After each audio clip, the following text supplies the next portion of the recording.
जय हिंद दोस्तों। मैं प्रिंस कुमार स्वागत करता हूं आप सभी के अपने यूट्यूब चैनल टेक स्टडी पे। दोस्तों आज के इस वीडियो में हम लोग पढ़ने वाले हैं C1 टॉपिक से जो आपका क्वेश्चन है बाल्यावस्था से आप क्या समझते हैं, इसके मुख्य विशेषताओं का वर्णन करें। आपके एग्जाम के लिए इंपॉर्टेंट क्वेश्चन है तो इस सेशन को आप बहुत ही अच्छी तरह से एंजॉय करेंगे। इस क्वेश्चन को आप बहुत आसानी से समझ पाएंगे, इसलिए आप वीडियो को लास्ट तक जरूर देखिएगा। वीडियो शुरू करने से पहले मैं आपसे एक छोटा सा रिक्वेस्ट करना चाहूँगा कि आप अभी तक इस चैनल पर नए हैं तो आप इस चैनल को सब्सक्राइब कर लीजिए और बेल आइकन को दबा दीजिए ताकि ऐसे ही रिलेटेड वीडियो मिलता रहे। अगर आप इसका PDF पाना चाहते हैं तो वीडियो के डिस्क्रिप्शन में आपको इसका नोटिफिकेशन मिल जाएगा। पेड ग्रुप आप ज्वाइन कर लीजिए, वहाँ से आपको सारी PDF जो है मिल जाएगी। तो क्वेश्चन है आपका कि बाल अवस्था से आप क्या समझते हैं, इसके मुख्य विशेषताओं का वर्णन करें। सबसे पहले बाल अवस्था के बारे में जान लेते हैं। तो बाल अवस्था वास्तव में मानव जीवन का स्वर्णिम समय होता है। बाल अवस्था जो होता है मानव जीवन का सबसे सुनहरा वर्ष होता है। ठीक है, सुनहरा यह अवस्था होता है और यह अवस्था जो होती है बच्चे में 6 वर्ष से लेकर 12 वर्ष तक की अवस्था में होती है, जिसमें बालक का सर्वांगीण विकास होता है। बालक के सभी अंगों का विकास जो होता है इसी अवस्था में होता है जो बाल अवस्था कहलाता है। शैशवावस्था के बाद 6 से 12 वर्ष की अवस्था को बाल अवस्था कहते हैं। शैशवावस्था जो शुरुआत होती है बच्चे के जन्म के बाद ही शुरू हो जाती है। बच्चा जब जन्म लेता है तो जन्म से लेकर जो 6 वर्ष तक की जो आयु होती है बच्चे की वह शैशवावस्था कहलाती है। शैशवावस्था 2 पार्ट में डिवाइड होता है। पहला होता है आपका पूर्व शैशवावस्था, दूसरा होता है उत्तर शैशवावस्था। पूर्व शैशवावस्था जो चलता है बच्चे के जन्म से लेकर यानी 0 वर्ष से लेकर 3 वर्ष की जो अवस्था होती है, जो समय होता है बच्चे का, वह शैशवावस्था कहलाता है। और जो 3 से 6 वर्षों का जो समय होता है वह उत्तर शैशवावस्था कहलाता है। ठीक है, और इसके बाद शुरू होता है बाल्यावस्था। शैशवावस्था की समाप्ति के बाद बाल्यावस्था की शुरुआत होती है और यह शुरुआत जो होती है 6 वर्ष से माना जाता है। बालक में बाल्यावस्था की शुरुआत 6 से लेकर 12 वर्ष तक की मानी जाती है। ठीक है, मनोवैज्ञानिकों ने इस अवस्था को मानव विज्ञान का अनोखा काल कहा है। आपके ऑब्जेक्टिव क्वेश्चन भी आते हैं तो यहीं से बनते हैं। आपसे प्रश्न पूछेगा कि किस काल को मानव विकास का अनोखा काल माना जाता है, तो बाल्यावस्था को। ठीक है, किस अवस्था को, तो बाल्यावस्था को। इस अवस्था को समझ पाना बहुत ही कठिन होता है। जो बाल्यावस्था होता है इसको कठिन है समझ पाना। ठीक है, बहुत ही जटिल प्रक्रिया है क्योंकि विकास की दृष्टि से यह जटिल अवस्था होती है। इस अवस्था में बालक में विभिन्न प्रकार के शारीरिक, मानसिक, सामाजिक तथा नैतिक परिवर्तन आते हैं। इसी अवस्था में जो बाल्यावस्था होती है इसमें बच्चे में जो शारीरिक विकास होती है उसमें परिवर्तन आते हैं। जो उनकी मानसिक जो सोचने की क्षमता होती है उसमें भी परिवर्तन आने लगते हैं क्योंकि बच्चा अब यहाँ पे सोचने लायक हो जाता है। सामाजिक परिवर्तन भी आता है, बच्चा समाज में रहना शुरू कर देता है तो जो समाज की रीति रिवाज परंपराएं है उसको भी ग्रहण करने लगता है। और नैतिक भी परिवर्तन होते हैं, इसलिए इसको जटिल प्रक्रिया माना गया है क्योंकि सारी विकास की प्रक्रिया इसमें बहुत ही कुछ तेजी से होती है और कुछ कम भी होती है। ठीक है, और इसकी जो रफ्तार है जो आपकी पूर्व बाल अवस्था है इसमें जो बच्चे की शारीरिक विकास होती है बहुत ही तेजी से होती है। लेकिन जैसे ही पूर्व बाल अवस्था के बाद उत्तर बाल अवस्था आती है 9 वर्ष से अधिक की, 9 वर्ष से 12 वर्ष की अवस्था, उसमें जो है उसके विकास की गति जो है शारीरिक विकास की गति वह बहुत ही धीमी पड़ जाती है। ठीक है, मनोवैज्ञानिकों ने बाल अवस्था को 2 भागों में बांटा है। पहला पूर्व बाल अवस्था और दूसरा उत्तर बाल अवस्था। 6 से 9 वर्ष की अवस्था को पूर्व बाल अवस्था माना है। पूर्व बाल अवस्था में बालक का शारीरिक विकास बहुत ही तेजी के साथ होता है, जबकि 9 से 12 वर्ष की अवस्था को उत्तर बाल अवस्था माना गया है। इस अवस्था में बालक का शारीरिक विकास बहुत ही धीमी गति से होता है। आप इसलिए देखेंगे कि जो यहाँ पे 6 से 9 वर्ष की अवस्था होती है उसमें बच्चे के शारीरिक विकास में बहुत ही परिवर्तन होते हैं, बहुत तेजी से बढ़ता है। ठीक है, उसके बाद इसकी रफ्तार जो है धीमी हो जाती है। फ्राइड मनोवैज्ञानिक के अनुसार इस अवस्था में बालक में तनाव की स्थिति समाप्त हो जाती है। जब बच्चा इसमें उत्तर बाल अवस्था में पहुंचता है यानी बाल अवस्था में, तब इसमें जो तनाव होती है वह समाप्त हो जाती है तथा बाहर की दुनिया को समझने लगता है। बच्चा भाई धीरे धीरे बड़ा हो रहा है तो जो उसकी मानसिकता है वो तो बदलेगी ही ना, वह दुनिया को देखता है, समझता है, तो इसलिए उसमें चेंजिंग आने लगती है और उसके अंदर जो तनाव होते हैं वह समाप्त हो जाता है। यह अवस्था बालक के व्यक्तित्व के निर्माण की होती है और यह अवस्था जो होती है बालक के लिए व्यक्तित्व का निर्माण यानी उसकी कैरेक्टर का निर्माण करने के लिए होता है। इस अवस्था में बालक में विभिन्न आदतें, व्यवहार, रुचियों तथा इच्छाओं का निर्माण होता है। और यह जो अवस्था होती है बाल अवस्था, इसमें बालक में विभिन्न प्रकार की आदत, व्यवहार, जो उसकी रुचि होती है, जो उसकी इच्छा होती है, उसका निर्माण होता है। ब्लेयर जोन्स सिप्सन के अनुसार, जो मनोवैज्ञानिक थे, उन्होंने बताया था कि बाल अवस्था से सबसे अधिक महत्वपूर्ण अवस्था कोई नहीं है। देखिए उन्होंने क्या बताया था कि बाल अवस्था जो है सबसे महत्वपूर्ण अवस्था है। जितनी भी अवस्थाएं हैं जैसे शैशव अवस्था हो गया और बाल अवस्था हो गया और भी अवस्थाएं जो है उसमें सबसे महत्वपूर्ण जो है बाल अवस्था है। किसने कहा था? ब्लेयर जोन्स सिप्सन ने। ठीक है, जो ये मनोवैज्ञानिक थे इन्होंने कहा था, ब्लेयर जोन्स, सिप्सन, ये सभी मनोवैज्ञानिक थे। इन्होंने कहा था कि बाल अवस्था से अधिक महत्वपूर्ण कोई अवस्था नहीं है। जो शिक्षक इस अवस्था के बालकों को शिक्षा देते हैं, उन्हें बालकों की उनकी आधारभूत आवश्यकताओं का, उनकी समस्याओं का, उनकी परिस्थितियों की पूर्ण जानकारी होनी चाहिए, जो उनके व्यवहार को बदलती है। कहा गया है कि जो भी शिक्षक ऐसे बच्चों को, जो इस अवस्था में जो बच्चे हैं, उनको अगर शिक्षा देना चाहते हैं, तो सबसे पहले बालकों की जो आधारभूत आवश्यकताएं होती है, जो उसकी आवश्यकताएं क्या है, उसकी समस्याएं क्या है, उसकी नॉलेज होनी चाहिए, उसकी परिस्थितियां क्या है, उसकी पूर्ण जानकारी शिक्षकों को होनी चाहिए। ठीक है, तभी जो है उनको शिक्षा जो है बहुत ही अच्छे तरीके से और बेहतरीन तरीके से दे पाएंगे। ठीक है, इस अवस्था में बालक में इतने परिवर्तन होते हैं। देखिए, जो आपका बाल्यावस्था होता है, इसमें बहुत ही ज़्यादा परिवर्तन देखने को मिलता है कि माता पिता के लिए इस अवस्था को समझना कठिन हो जाता है। इस उनके द्वारा इस अवस्था को उत्पातिक अवस्था भी कहा जाता है। बहुत सारे परिवर्तन होते हैं और इसमें बच्चा जो है बहुत ही यहाँ पे अलग अलग प्रक्रिया यहाँ पे दोहराता है। अब देखो, यहाँ पे समझ पाना बहुत ही कठिन हो जाता है। कहने का मतलब कि अब यहाँ पे इस अवस्था को उत्पाती अवस्था कहा जाता है। उत्पाती कहने का मतलब कि बच्चा जो है, अगर घर में कोई भाई बहन है, किसी परिवार में, फैमिली में अगर मेंबर की संख्या अधिक है, अगर 2-4 भाई बहन है, भाई बहन की संख्या अधिक है, तो आपस में वे लड़ते झगड़ते हैं, या आपस में आप समाज में भी देखते हैं कि झगड़ते रहते हैं। इसमें ही उत्पात मचाता है बच्चा, जो है उत्पात मचाने का काम इसी में करता है, इसलिए इसको उत्पाती अवस्था भी कहा जाता है। इस अवस्था को समझना कठिन है परंतु आवश्यक है। इसको समझ पाना थोड़ा सा कठिन है, लेकिन जरूरी भी है कि इसको समझना। ठीक है, क्योंकि औपचारिक शिक्षा का आरंभ भी इसी अवस्था में होता है। जो औपचारिक शिक्षा होती है, जो चार दीवारी के अंदर होती है, उसकी भी शुरुआत इसी अवस्था से होती है, जिसे प्रारंभिक विद्यालय की आयु भी कहा गया है। अब देखते हैं बाल अवस्था की मुख्य विशेषताएं। आपने बाल अवस्था के बारे में समझ लिया, बाल अवस्था से आप क्या समझते हैं। अब इसकी मुख्य विशेषताओं पे चलते हैं। तो पहला हो जाएगा विकास की स्थिरता। ठीक है, जो आप यहाँ पे लिख देंगे, बाल अवस्था की मुख्य विशेषताएं निम्नलिखित है, और पहला आ जाएगा आपका विकास में स्थिरता। इस अवस्था में बालक के शारीरिक और मानसिक विकास में स्थिरता आ जाती है। अब जो बालक होते हैं और उनका जो शारीरिक विकास होता है, मानसिक विकास होता है, उसमें स्थिरता आ जाती है, यानी कि रुक सी जाती है, चलती रहती है लेकिन रुक सी जाती है। आपको मैंने बताया था कि जो पूर्व बाल अवस्था होती है, उसमें बहुत तेजी से शारीरिक विकास होता है, लेकिन जब वह उत्तर बाल अवस्था में पहुंचता है तो उसमें क्या होता है, यह थम सी जाती है। रॉस ने इस अवस्था को मिथ्या परिपक्वता की अवस्था भी बताया है।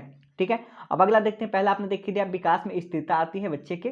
ठीक है, अब दूसरा है कि मानसिक योग्यता में वृद्धि। जो मानसिक योग्यता होती है, उनकी बुद्धि होती है, उसमें वृद्धि होती है। बालक विभिन्न बातों के बारे में तर्क और विचार करने लगता है। बहुत तरह तरह की बातें जो है बच्चे करने लगते हैं। उसमें अपने पूर्व अनुभव को याद करने की योग्यता उत्पन्न हो जाती है, जो उसने पूर्व में क्या किया है, ठीक है, उसने पहले क्या किया है, उसको भी यह याद करने लगता है। उसमें यह क्षमता आ जाती है और उसकी मानसिक जो योग्यता होती है, उसमें वृद्धि होने लगती है बालक के। चलिए तीसरा देखते हैं, जिज्ञासा में प्रबलता। बालक की जिज्ञासा का इस अवस्था में प्रबल हो जाती है। जो बालक की जिज्ञासा होती है ना, इसी अवस्था में प्रबल हो जाती है, एक्टिव हो जाती है। वह जिस वस्तु के संपर्क में आता है बालक, उसके बारे में प्रश्न पूछकर तरह तरह की जानकारी प्राप्त करना चाहता है। अब बालक जो है बड़ा हो जाता है, बाल्यावस्था में आते आते तो उसको नॉलेज हो जाता है दुनिया का, दुनिया को समझने लगता है, इसलिए वह जिस वस्तु या व्यक्ति के संपर्क में आता है उससे प्रश्न पूछने लगता है।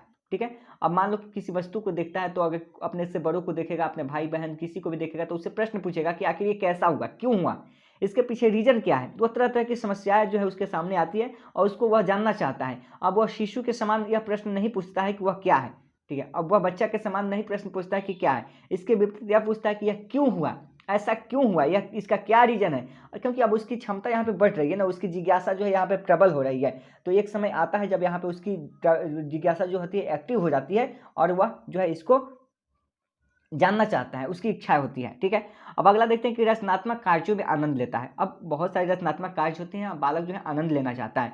इस अवस्था में बालक रचनात्मक कार्यों में अधिक आनंद लेते हैं, प्राप्त करते हैं, जैसे खिलौना बनाना। अब देखेंगे वैसे बच्चों को तो खिलौना बनाएगा, कोई मिट्टी का भी बनाएगा, कुछ और भी बनाएगा, कुछ पुतले बनाएंगे, बहुत सारे कार्य जो करते रहते हैं, रचनात्मक कार्य जो इसमें उनको आनंद मिलता है, वैसे कार्य इस अवस्था में करना शुरू कर देते हैं। और तरह तरह की वस्तुएं बनाना।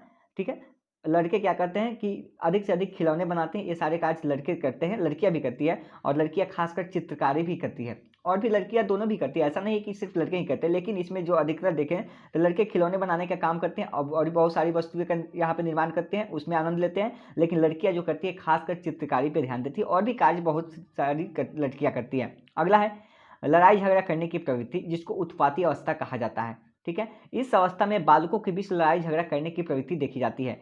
परिवार में भाई बहन की संख्या अधिक होती है तो छोटी छोटी बातों पे आपस में झगड़ते आप देखेंगे, कभी रिमोट के लिए झगड़ेंगे, ठीक है। कभी कार्टून देखने के लिए बच्चे झगड़ेंगे, कभी कहेगा कि मैं देखूंगा, कभी खाने के लिए झगड़ेंगे। तो तरह तरह की बातें यहाँ पे होती रहती है और इसीलिए इसको उत्पाती अवस्था कहा गया है। यानी लड़ाई झगड़ा करने की प्रवृत्ति जो है किसमें, उत्पाती अवस्था में ही देखी जाती है बालक में। अगर परिवार में यहाँ पे सदस्यों की संख्या अधिक है, भाई बहन छोटे हैं, अधिक है संख्या, तो उसमें आपस में बनती नहीं है, कभी कभी झगड़ा होती रहती है। ये जो है नॉर्मल है, सबके लिए है। अगला सामूहिक प्रवृत्ति की प्रबलता। अब इस अवस्था में सामूहिक प्रवृत्ति की प्रबलता अधिक होती है।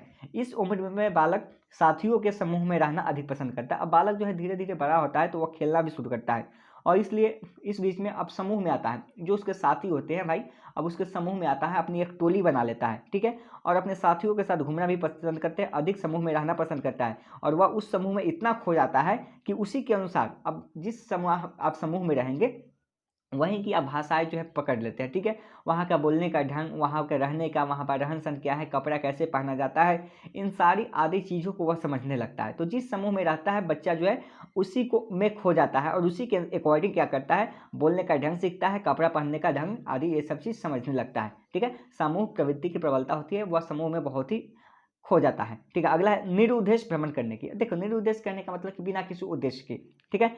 इस अवस्था में बालक में बिना किसी उद्देश्य के इधर उधर घूमने की प्रवृत्ति देखी जाती है। उसका कोई भी उद्देश्य नहीं होता है, बिना पर्पस का, जैसे बिना छुट्टी लिए विद्यालय से भागना। अब देखते हैं कि ऐसी प्रवृत्ति देखने को मिलती है। विद्यालय में बच्चा है तो बिना छुट्टी लिए ही भाग जाएगा, खेलने निकल जाएगा, कभी कहेगा कि मैं आ रहा हूँ, ठीक है, 5 मिनट मांगेगा और निकल जाएगा खेलने, घर पे चला जाएगा। जो विद्यालय आसपास होते हैं तो आप देखते होंगे, ठीक है, आपने भी बचपन में किया होगा, बहुत लोग, सभी तो नहीं लेकिन कुछ लोग किए होंगे।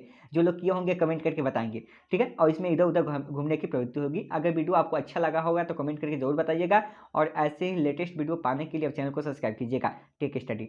और ये आपसे एक रिक्वेस्ट है कि एक आपका टेक स्टडी 2.0 है, सेकंड चैनल है, आप उसको भी सब्सक्राइब कर दीजिए, उसका लिंक आपको वीडियो के डिस्क्रिप्शन में है। अगला है नैतिक गुणों का विकास।